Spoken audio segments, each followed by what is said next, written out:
राधे राधे बच्चों, welcome to Edu Hindi classes. जैसा कि आप लोग सभी जानते हो कि मैं आप लोगों को ICSE, ISC, CBSE, West Bengal board का हिंदी विषय पढ़ा रही हूँ और उससे रिलेटेड मैंने आईसीएसई साहित्य सागर से गद्य खंड से बात अठन्नी की सीरीज़ कंप्लीट करवा दी है और पद खंड से मैंने साखी की सीरीज़ भी कंप्लीट करवा ही दी है। आप लोग मेरी प्लेलिस्ट में जाके देख सकते हैं। आज मैं व्याकरण लेकर आई हूँ जो बहुत ही महत्वपूर्ण विषय है और शायद उसके बिना हमारी हिंदी भाषा एकदम अधूरी है। व्याकरण वो विषय है जैसे चाय में अदरक के बिना चाय का स्वाद नहीं है, दाल में तड़के के बिना दाल में स्वाद नहीं है, उसी तरह से हिंदी विषय में अगर व्याकरण नहीं है तो हिंदी विषय अधूरा है। तो व्याकरण को पढ़ना उतना ही ज़रूरी है जितना आप और बाकी सब्जेक्ट को पढ़ते हो। व्याकरण हमारे हिंदी विषय को मजबूती देता है और ये उसकी जड़ें हैं। क्लियर? तो आज मैं व्याकरण से वाक्य शुद्धिकरण, वाक्य संशोधन लेकर आई हूँ। लोगों को, आप सभी को इसमें भी कन्फ्यूज़न रहता है कि वाक्य शुद्धिकरण अलग है, वाक्य संशोधन अलग है, शुद्धि अशुद्धि अलग है। नहीं, ये सब एक ही है। वाक्य शुद्धिकरण का प्राय कि हम जो अपने शब्दों में थोड़ी बहुत जो गलती करते हैं, मात्राओं में गलती करते हैं, शब्द बोलने में गलती करते हैं, वाक्य बनाने में गलती करते हैं, तो उसी को अशुद्धि कहा जाता है। तो हम उसको शुद्धिकरण को हम वाक्य शुद्धिकरण, वाक्य संशोधन कहते हैं। तो आज हम उसी विषय को लेकर पढ़ेंगे और ये वेरी इम्पोर्टेंट विषय है आपके यूनिट टेस्ट के लिए भी, आपके बोर्ड्स के लिए भी, आपके बाकी एग्ज़ाम्स के लिए भी और सभी तरह के बोर्ड्स के लिए, चाहे वो आईसीएसई हो, आईएससी हो, सीबीएसई हो या वेस्ट बंगाल बोर्ड हो, सभी से ये विषय रिलेट करता है। तो आज मैं इसीलिए इस विषय को लेकर आई हूँ कि एग्ज़ाम पास में आ रहे हैं और वाक्य शुद्धिकरण सभी के आ रहा है, चाहे वो आईसीएसई हो, आईएससी हो, सीबीएसई हो या वेस्ट बंगाल बोर्ड हो, सभी के वाक्य शुद्धिकरण आ रहा है। तो ये एक ऐसा विषय है, वाक्य शुद्धिकरण एक ऐसा विषय है जो सभी के लिए बहुत ज़रूरी है फॉर एग्ज़ाम। और एग्ज़ाम नज़दीक आ रहे हैं तो उसी को ध्यान में रखते हुए मैं ये विषय लेकर आई हूँ। तो शुरू करते हैं। आज शुरू करने से पहले प्लीज़ लाइक, सब्सक्राइब और शेयर करना ना भूलें। आपके राइट में बेल आइकन है, उसे प्लीज़ क्लिक करें। अपनी मैम को इनकरेज करें, सपोर्ट करें, आपका चैनल है। तो शुरू करें। वाक्य शुद्धिकरण वो आपको मैं समझा ही चुकी हूँ, डिटेल में मैं आपको अब समझाऊंगी। रेक्टिफिकेशन ऑफ सेंटेंसेस, वाक्य संशोधन की क्रिया क्या है। सबसे पहले हमें ये समझना बहुत ज़रूरी है कि वाक्य संशोधन की क्रिया है क्या। वाक्य के अंदर गलतियों और अशुद्धियों का होना और उन्हें शुद्ध करने की क्रिया को वाक्य संशोधन कहते हैं। सार्थक एवं मूल विचार प्रकट करने वाले शब्दों को वाक्य कहा जाता है। क्लियर? प्रत्येक भाषा का मूल ढांचा वाक्यों पर निर्भर करता है। हम जो दिन रात जो भाषा बोलते हैं तो वो शब्दों से बनी है, शब्दों से वाक्य बनता है, वाक्य से ही हमारी एक भाषा बनती है। तो उसमें हम दिनचर्या में हमें कितनी अशुद्धियाँ करते हैं, कितने शुद्ध शब्द बोलते हैं, तो वही यह विषय है कि हम कितनी शुद्धि और अशुद्धि के साथ अपनी भाषा को पूर्ण करते हैं। इसलिए यह जरूरी है कि वाक्य रचना में पद क्रम और अन्वय का विशेष ध्यान रखा जाए। इनका ध्यान न रखने से वाक्य रचना में कई प्रकार की गलतियां और अशुद्धियां हो जाती हैं। क्लियर? वाक्य को बनाने में नियमित लेखन अभ्यास की बहुत आवश्यकता होती है।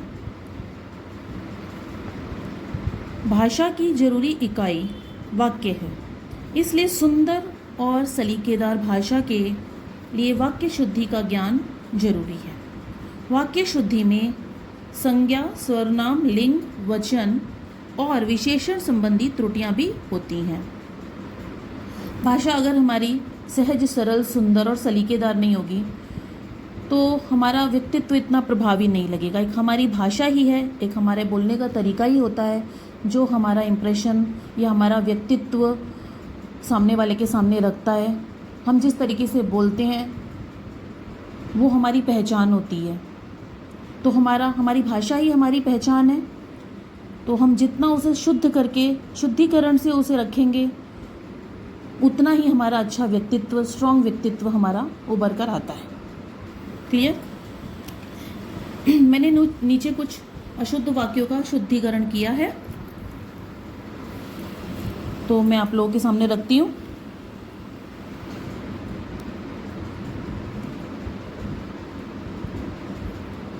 अशुद्ध शब्द जो है, अशुद्ध वाक्य जो है वो मैंने रेड पेन से लिखा है और ब्लू से मैंने शुद्ध करके लिखा है। क्लियर?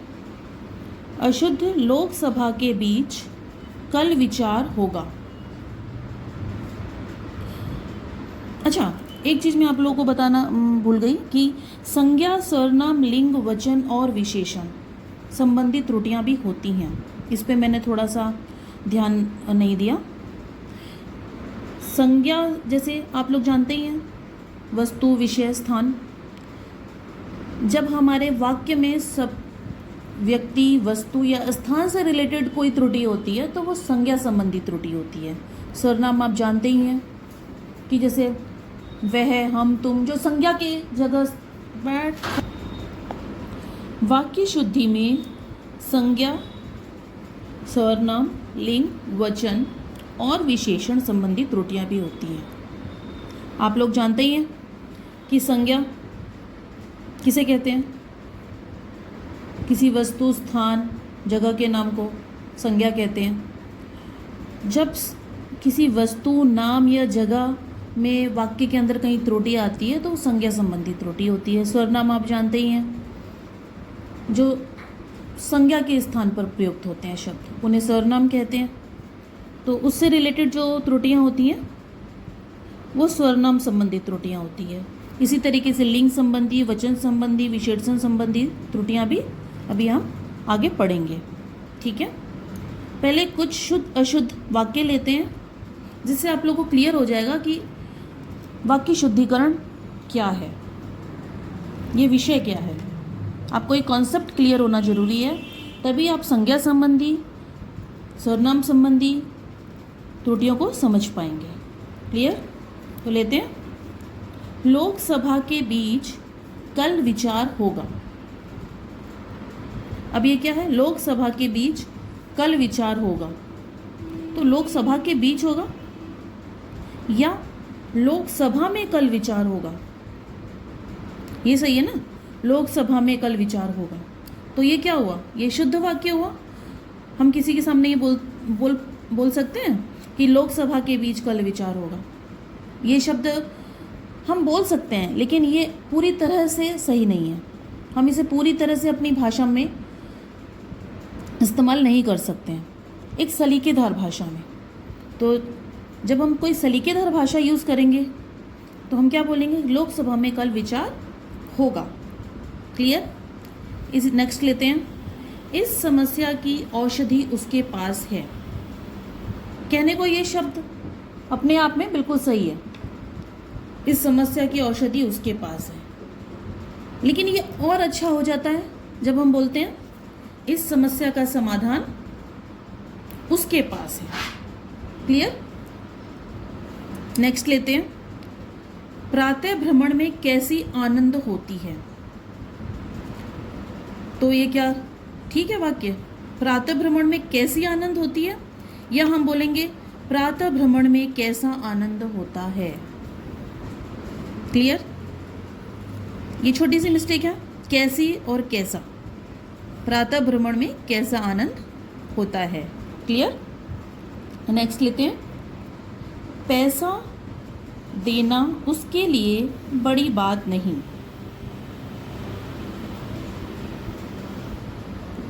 ठीक है? सॉरी, तो शुद्ध क्या है? पैसा देना उसके लिए बड़ी बात नहीं। ये अपने आप में ही शुद्ध है। क्लियर? इस तरीके के शब्द भी वहाँ आ सकते हैं कि वो पूरा पूरा शुद्ध होगा, लेकिन आपसे पूछा जाएगा कि इसे शुद्ध करो, पर वो शुद्ध ही होगा। तो आपको क्या करना होगा, सेम उसी को नीचे रख देना है। पैसा देना उसके लिए बड़ी बात नहीं। ये शुद्धि था और हमने इसको शुद्ध रूप में रख दिया है। नेक्स्ट लेते हैं।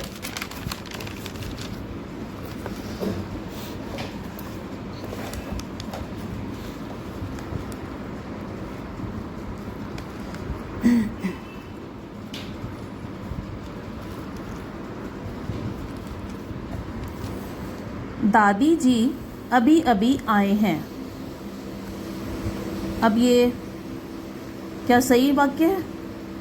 दादी जी अभी अभी आए हैं? नहीं, हम क्या बोलते हैं, दादी जी अभी अभी आई हैं। अगर हम शुद्ध हिंदी में बात करते हैं तो अदरवाइज़ वेस्ट बंगाल साइड में ये लैंग्वेज दादी जी अभी अभी आए हैं, ये इसी तरीके की लैंग्वेज का यूज़ होता है। लेकिन अगर हम शुद्ध भाषा की बात कर रहे हैं, हिंदी भाषा की बात कर रहे हैं, तो वहाँ पे सही शब्द होगा दादी जी अभी अभी आई हैं। क्लियर? शेर की चिंगाड़ सुनकर मैं डर गई। शेर की चिंगाड़ सुनकर मैं डर गई। तो हम इस शब्द को इतना भारी करके क्यों बोले? नहीं, इतना आसानी से जब हम इसे बोल सकते हैं कि शेर की दहाड़ सुनकर मैं डर गई। देखना, शब्दों के अंदर भी हमारे परिवर्तन आ रहा है। पहले हम बोलते थे नीर, फिर हम आए जल, अब हम क्या बोलते हैं, पानी, पानी दे दो। इसी तरीके से अब हम ये शेर की चिंगाड़ सुनकर मैं डर गई, ये बहुत ऑड लगता है। हम क्या बोलेंगे, शेर की दहाड़ सुनकर मैं डर गई। क्लियर? याद, नेक्स्ट लेते हैं। याद रहे धोबी का कुत्ता घर का ना बाहर का। अब ये शब्द, ये वाक्य जो है, इस वाक्य में शब्दों का हेरफेर है।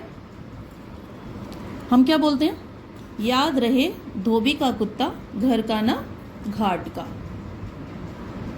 अब ये सजा हुआ शब्द लग रहा है, बिल्कुल सलीकेदार लग रहा है।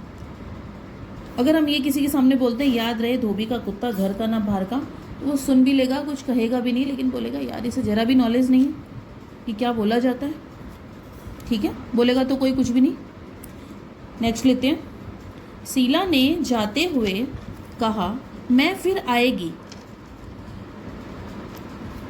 तो ये जो शब्द है आप ले सकते हैं कि ये महाराष्ट्र और मुंबई साइड में इस तरीके की भाषा का यूज़ होता है, लेकिन ये महाराष्ट्रियन भाषा नहीं, हम हिंदी भाषा की बात करें। मैं अगेन आप लोगों को बोलूँगी कि हम हिंदी भाषा की बात करें यहाँ पे, तो हम यहाँ क्या बोलेंगे, शीला ने जाते हुए कहा मैं फिर आऊँगी। क्लियर? हमें शब्दों को बनाते वक्त ये ध्यान रखना है कि मैं महाराष्ट्रियन नहीं हूँ, मैं बंगाली नहीं हूँ, मैं यहाँ हिंदी भाषा लिख रहा हूँ, मैं हिंदी हूँ, तभी हम उस शब्द को सही से लिख पाएंगे। ठीक है? मेरा हिमालय की उच्च शिखरें किसका मन नहीं मोहती। सही क्या होगा, हिमालय के उच्च शिखर किसका मन नहीं मोहते। क्लियर? नेक्स्ट लेते हैं। मेरा रुचि अच्छी पुस्तकें पढ़ने में है। अब हम ऐसे बोलते हैं कि मेरा रुचि अच्छी पुस्तकें पढ़ने में है। हम क्या बोलते हैं, मेरी रुचि अच्छी पुस्तकें पढ़ने में है। क्लियर? इसी तरीके से वाक्य आप लोग के एग्जाम में आएंगे, जिन्हें आपको छोटी मोटी अशुद्धियां हैं उन्हें आपको क्लियर करना है। आपको ध्यान रखना है कि मैं हिंदी भाषा लिख रहा हूँ या लिख रही हूँ। ठीक है? आप अपनी स्टेट लैंग्वेज को एक बार ध्यान में नहीं रखते हुए सिर्फ हिंदी भाषा पे ध्यान रख के अगर शब्द को पूरा करेंगे, उसकी अशुद्धियों पर ध्यान देंगे, तो आप उसको, मैं श्योर हूँ कि आप उसको पूरी तरह से वहाँ पे 100% आप उसके साथ में जस्टिस कर पाएंगे, उस वाक्य के साथ में। ठीक है? नेक्स्ट लेते हैं। महात्मा गांधी का देश सदा आभारी रहेगा। अब हम ऐसे बोलते हैं कि महात्मा गांधी का देश सदा आभारी रहेगा। शुद्ध है देश महात्मा गांधी का सदैव आभारी रहेगा। ये देश महात्मा गांधी का सदैव आभारी रहेगा, उन वीर पुरुषों का जिन्होंने आज़ादी के समय इतने बलिदान दिए, तो उन सब का आभारी रहेगा। तो हम ऐसे बोलेंगे, क्लियर। और हम ये एक प्रभावी भाषा का उदाहरण है। तुम्हें झूठ मत नहीं बोलना चाहिए। सही है, तुम्हें झूठ नहीं बोलना चाहिए। अनेक कामों की भीड़ में मैं परेशान हूँ। सही होगा, अधिक काम की मात्रा से मैं परेशान हूँ या काम की अधिकता से मैं परेशान हूँ। क्लियर। उसने केवल कुछ रुपए मात्र में अपना ईमान बेच दिया। वैसे नॉर्मल भाषा में उसने केवल कुछ रुपए मात्र में अपना ईमान बेच दिया बहुत सही है, लेकिन और सरीकेदार थोड़ा इजी वे में हम इस भाषा का प्रयोग करेंगे और जो बहुत अच्छी लगे तो हम बोलेंगे उसने केवल कुछ रुपयों के लिए अपना ईमान बेच दिया। क्लियर हो गया। तो ये कुछ ऐसे वाक्य हैं जिसमें छोटी छोटी अशुद्धियां हैं, बहुत ही ना के बराबर, और लेकिन भाषा की लय को बिल्कुल दूसरी दिशा में ले जाने वाली अशुद्धियां हैं, जो हमारे वाक्य को बिल्कुल बदल के रख देती है, जिसमें हिंदी भाषा की फिर झलक नहीं आती है। तो उन्हीं अशुद्धियों को दूर करके हम उस वाक्य को ठीक करते हैं और अपनी भाषा को और अपने शब्दों को और अपने विषय को सही तरीके से रख पाते हैं। जैसा कि मैंने आप लोगों को पहले बताया कि इसमें संज्ञा संबंधी अशुद्धियाँ होती हैं, लिंग संबंधी भी होती हैं, वचन संबंधी भी होती है। जब तक हम नहीं पढ़ेंगे तो हमारा ध्यान कैसे जाएगा कि भाई ये संज्ञा संबंधी है या लिंग संबंधी है। जब हम पढ़ेंगे तो हमें जानकारी होगी, अच्छा ये लिंग संबंधी, अच्छा ये संज्ञा संबंधी है। इसीलिए मैं ये विषय आपके सामने लेके आई हूँ, ताकि आप लोग को थोड़ा ज्ञान हो इस विषय में कि ये संज्ञा संबंधी है या लिंग संबंधी त्रुटि है, और आप उसे क्लियर कर सको। तो लेते हैं संज्ञा संबंधी अशुद्धियां। वह आंख से काना है। अब वह आंख से काना है, तो काना तो कोई भी इंसान आंख से ही होता है, कान से थोड़ी होता है। क्लियर। तो हम यहाँ क्या लिखेंगे, वह काना है। अब आंख से काना है बोलने की ज़रूरत ही नहीं है, क्योंकि काना है मतलब आंख से ही काना है भाई। ठीक है, नेक्स्ट लेते हैं।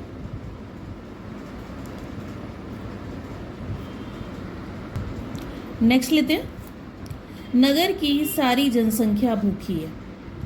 अब नगर की सारी जनसंख्या भूखी है या नगर की सारी जनता भूखी है। हम यहाँ देश की बात थोड़ी कर रहे हैं कि देश की सारी, तब भी हम देश की जनता ही बोलेंगे। तो हम क्या बोलेंगे, नगर की सारी जनता भूखी है। क्लियर। नेक्स्ट लेते हैं। वह मेरे शब्दों पर ध्यान देता है। सही क्या है, वह मेरी बातों पर ध्यान देता है। ठीक है, क्लियर। नेक्स्ट लेते हैं लिंग संबंधी अशुद्धियां। हमारे नाक में दम है।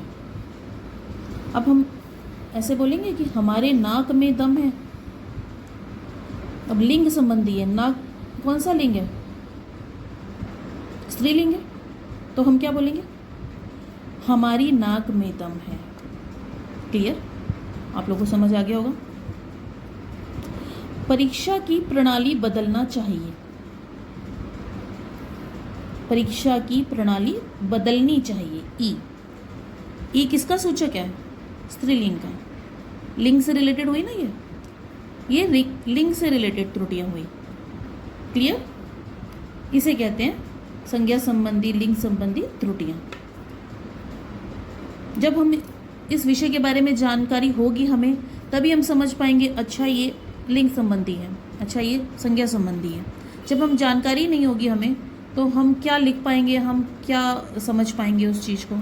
इसीलिए मैंने थोड़ा सा नॉलेज आपके लिए ये रखा है, यहाँ पे थोड़ी सी जानकारी लेकर आई हूँ आप लोगों के लिए। देश की सम्मान की रक्षा करो।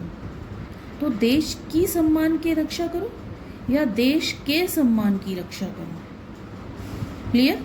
नेक्स्ट लेते हैं वचन संबंधी अशुद्धियाँ। उसे 2 रोटी दे दो।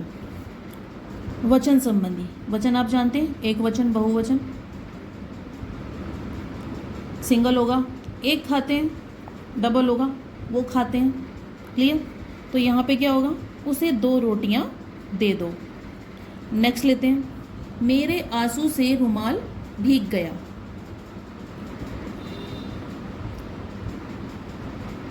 शुद्ध क्या होगा, मेरे आंसुओं से रुमाल भीग गया। आंसू अपने आप में बहुवचन ही है। क्लियर। सबों ने यह राय दी। सब ने यह राय दी। क्लियर। ये वचन संबंधी त्रुटियां हैं, अशुद्धियां हैं, जो वाक्य में आकर वाक्य का रूप ही बदल देती हैं। और हमें नॉलेज होता है तो हम उन चीज़ों को ठीक कर पाते हैं।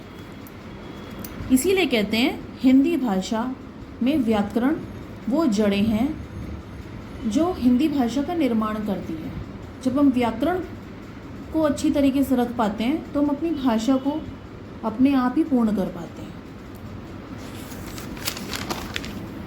नेक्स्ट लेते हैं सर्वनाम संबंधी अशुद्धियाँ। तुम तुम्हारे रास्ते लगो। तुम तुम्हारे रास्ते लगो, हम क्या बोलेंगे, तुम अपने रास्ते लगो। नेक्स्ट लेते हैं, मैंने वहाँ नहीं जाना। सही क्या होगा, मुझे वहाँ नहीं जाना। हमको तुमसे क्या लेना देना, हम क्या बोलेंगे, हमें तुमसे क्या लेना देना। क्लियर। नेक्स्ट लेते हैं विशेषण संबंधी अशुद्धियाँ। विशेषण आप लोग जानते ही हैं। उसे भारी प्यास लगी है, तो क्या बोलेंगे, उसे बहुत तेज प्यास लगी थी।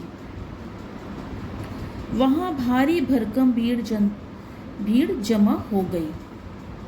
वहाँ बहुत भारी भीड़ जमा हो गई। विशेषण संबंधी अशुद्धियाँ।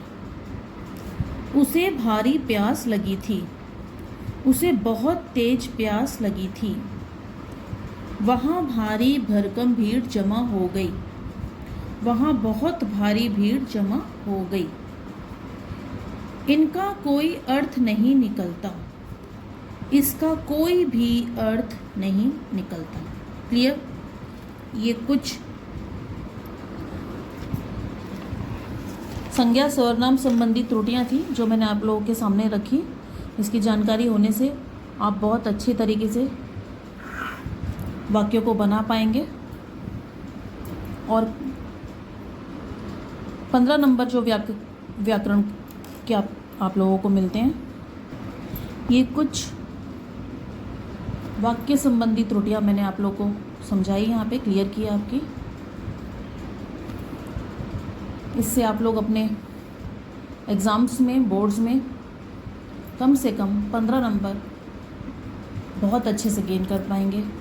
और ये 15 नंबर माइलस्टोन का काम करते हैं। अगर आप इस विषय का ज्ञान होगा तो आप बहुत आसानी से वो 15 नंबर लेकर अपने हिंदी विषय में बहुत अच्छा स्कोर गेन कर सकते हैं। ठीक है बच्चों, तो आज मेरा मोटिव यही था कि मैं आप लोग को व्याकरण के बारे में कुछ समझाऊं, व्याकरण क्या है ये बताऊं, और साथ में आप लोग के एग्ज़ाम आ रहे हैं, यूनिट टेस्ट आ रहे हैं, और ये विषय सब में आता है। आपके यूनिट टेस्ट में भी आएगा, आपके सेमेस्टर में, हाफ ईयरली में, और आपके बोर्ड एग्ज़ाम में। ये विषय कोई भी एग्ज़ाम में, कोई भी टेस्ट में अछूता नहीं है। इसलिए ये विषय मैंने सबसे पहले आप लोगों के सामने रखा है। नेक्स्ट में फिर व्याकरण से रिलेटेड ही लेकर आऊँगी कुछ।